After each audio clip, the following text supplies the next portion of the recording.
Hello and welcome to Graycliff, the summer home of Isabel and Darwin Martin in Derby, New York, about 20 miles south of Buffalo. I'm Rebecca Allan, a painter, garden designer, and writer, and I'm here today at Graycliff, a very special place for me because I grew up not too far from here, to share with you about this remarkable landscape garden that is open to the public and the history of how it arrived here and the designer who created it. Graycliff was designed in the mid-1920s by Lloyd Wright to create a peaceful summer retreat for the Martin family, children and grandchildren who enjoyed this home until about the 1940s. Isabel Martin was Lloyd Wright's client. When the Martin family came to live here, Isabel Martin knew that she wanted a landscape and gardens that she could really utilize as a talented floral designer herself. And so by 1929, the Martins invited Ellen Biddle Shipman, one of America's most sought-after garden designers, to come to Graycliff in order to talk about creating a more extensive garden. This landscape is layered in terms of the earlier phase when Lloyd Wright was here and the augmentation and enrichment of that landscape by Ellen Shipman.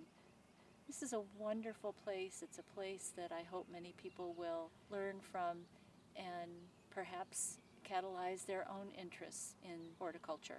Ellen Shipman was born in 1869, the same year as Isabel Martin. She was a very interesting figure because she was one of the few women in landscape architecture in the early 20th century to have her own firm, and she also exclusively hired women as apprentices and fellow designers that she trained in her office. As a horticulturist and a garden designer, Shipman was deeply influenced by the colonial revival movement as well as the arts and crafts movement.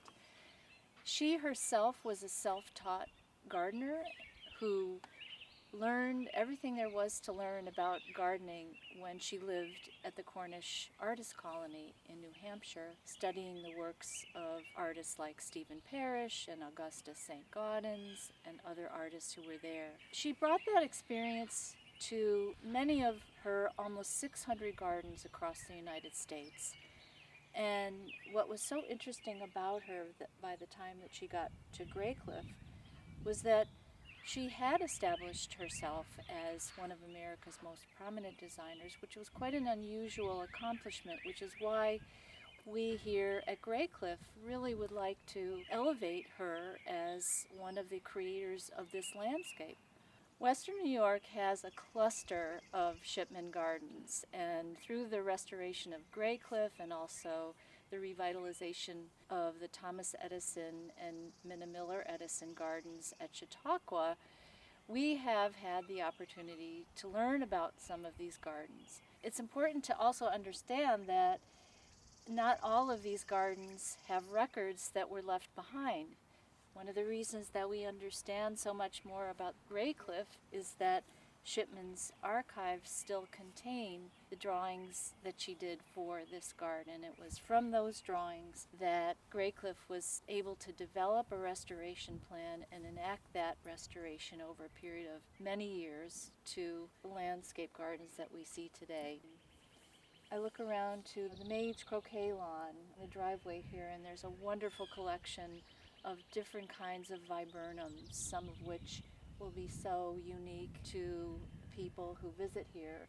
Birch trees, young dogwoods, a whole collection of ferns and ground-cover geraniums, so we can really appreciate the understanding of the contemporary volunteers and horticulturists led by Nellie Gardner and now cared for by Emma Hahn, who take care of these gardens. And behind me, in the picking border, we can see Baptisia and peonies, Amsonia and Salvia, and we can really just imagine how, once all of these plants come to fruition, how lush and colorful it will look, especially remembering how it must have looked in July and August when the Martins were in residence here.